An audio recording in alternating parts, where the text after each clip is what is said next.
Hello there. Saturday morning, I've got some nice Costa Rican coffee here, and I wanted to talk a bit about practical work. This morning it was about 5 a.m. and I was stirring, and I drifted off into a kind of fantasy, and because my body was so relaxed, I could see what was happening inside of me and how and where fantasies occur. And they occur at the top of the forehead. There's a region there which is like a sort of window that you can open where you daydream. And the location is at the top of the forehead, not in the middle but at the top, which approaches, my teacher says, the subconscious regions which are at the top. Because fantasies sort of interact with a subconscious milieu of information. And it's quite interesting. I notice frequently, if I speak to people and they say, perhaps you would recognize, they say, oh, let me just think about it, and their eyes go upwards. It's like they look upwards. Do you know what I mean? Let me just try to remember, they say, and let me reflect on it, and their eyes roll upwards. Do you recognize that in people? Well, the reason why they do that is because they are looking through that center. It is almost like there is a screen up there on which you can fantasize or daydream anything you like, and you look upwards into it so that you can see it. That's how fantasy works. That is one of the functions that occurs in the head. Quite amazing stuff. Amazing that you don't get taught this in school, right? And I've been thinking to myself this week that actually a very large amount of human discourse is of the form, you should do this, or you should think this. And people say that to each other all the time. You should do this, or have you thought about this? And then that satisfies them, and they walk off as if that's going to change anything. In the same way, there are people in Gurdjieff's teaching who say that you shouldn't have negative emotions. Is that meaningful? Because you do have negative emotions, right? And suppressing negative emotions is the definition of self-calming. It is lying. You are lying. Now, you can do work with negative emotions, which are not really negative emotions. Negative emotions are simply part of the manifestation of one of the many eyes. One of the eyes arises, a character arises, and it's negative. It has negative feelings. Some characters have got very positive feelings, like we're going to save the world, messianic feelings. This is also extremely negative, because it's a wrong work of the emotional center. And if people say, oh yes, we shouldn't have negative emotions, they're not taking any interest in what's happening inside of them, and they're not really healing. Because all these negative emotions, underneath them all is pain. They exist because there is a wound. And a wound needs healing, and just saying, I'm not going to be negative, what happens then? What exactly do you do? You ignore them? You deny them? Some people even squeeze their body or change their breathing, which temporarily distracts you, but they are still there. They are still there. And people play this game for decades, and then they die still playing this game. This is not the work. This is not the work. In my opinion, I think I said this before, I think one of the problems with Gurdjieff's teaching, and not just his, but many teachings, is that although they guide you to the correct functioning. They teach you the correct functioning. But they do not deal sufficiently well with everything that is crystallized inside of you. The many eyes are malfunctions that are deeply crystallized inside the human population. So when Gurdjieff is teaching you how you should function according to the ray of creation, the Enneagram and the centers, he's teaching you the ideal function. But that's not our situation. We live here on this planet now, and everybody has got a horrific number of these many eyes crystallized, and that is a different art. And just saying don't be negative is just irrelevant. It's irrelevant. But people like this because they can sit in the room and say don't be negative, and they all put their fake smiles on and say, oh yes, we're quiet and we're not negative. And as soon as they walk out the door, they're negative again, because that does not constitute real work. Real work is painful.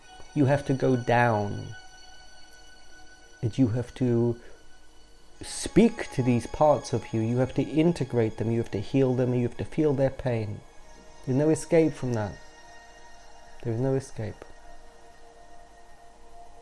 And that's difficult work. Normally that work comes after the initiation of the real I.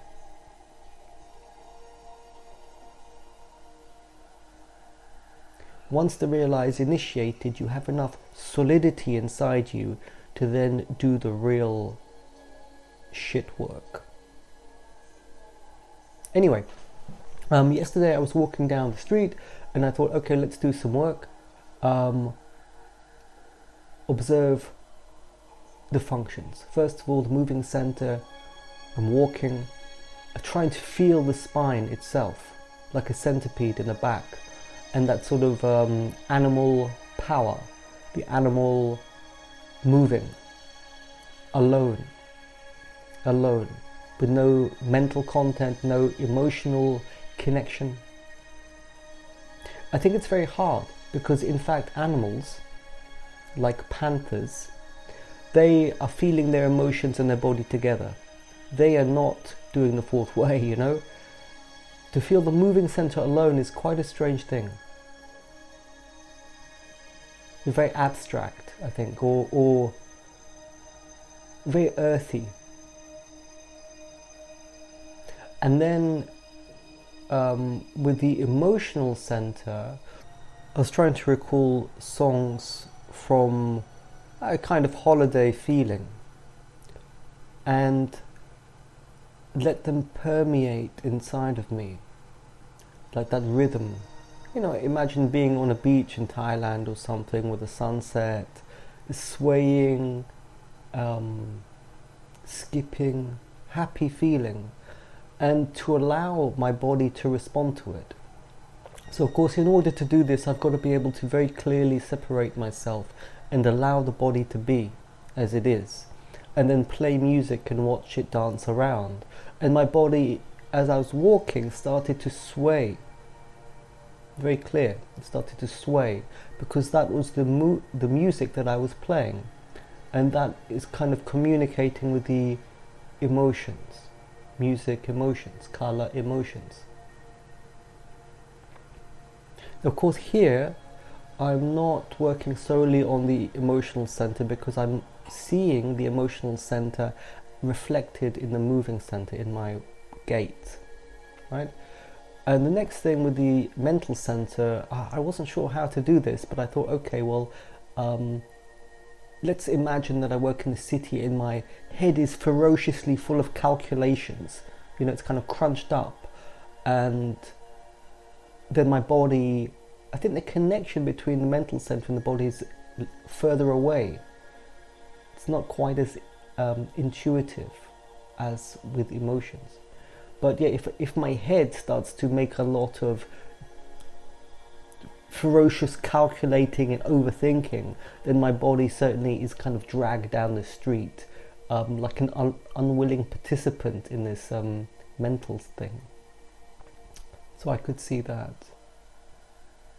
So that was the three centers, and it's not truly splitting up. into the centers because I'm watching the mental and emotional center reflected in the body. So it's a certain type of work. Now, often I hear people say that they did some three-centered work. This is wrong. Gurdjieff does not want you to do three-centered work. What he wants you to do is split up into the three centers, work with them individually, and then combine them.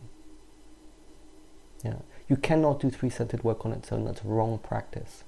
And you can see that clearly in the first obligatory Gurdjieff movement. First of all, he splits into three, works each one individually, and then comes together. I was wondering how to come together in my practice yesterday, but I couldn't find an answer apart from to sort of try to feel it all together, but I'm not sure what's really meant by that.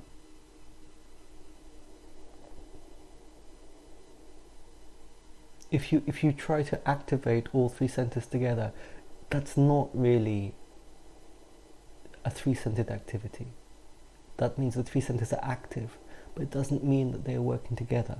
And if you remember in Beelzebub's Tales, Gurdjieff says that three centers activity is when the centers are functioning on corresponding lines.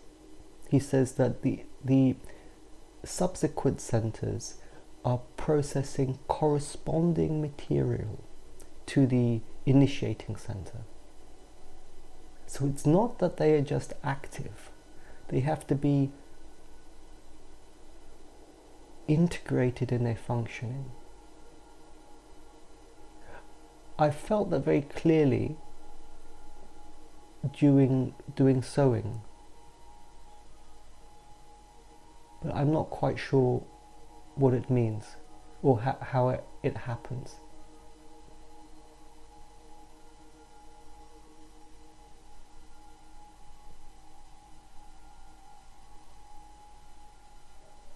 When I'm sewing, sometimes I can feel that the emotional center is coming alive and bridging the gap between the body and the moving center.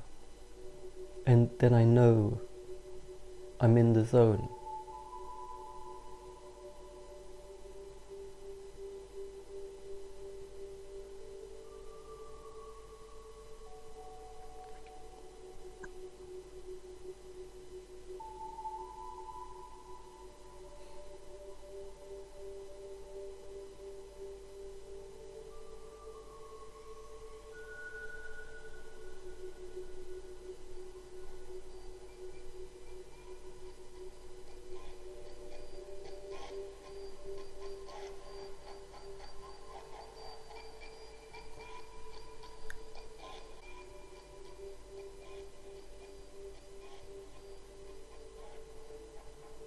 If I go back to the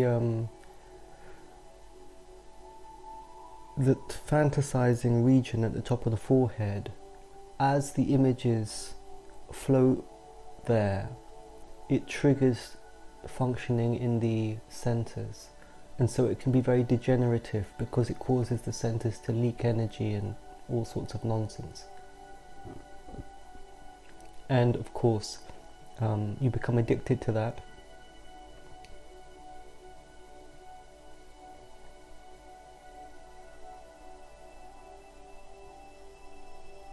I discovered some amazing stuff to do with numbers.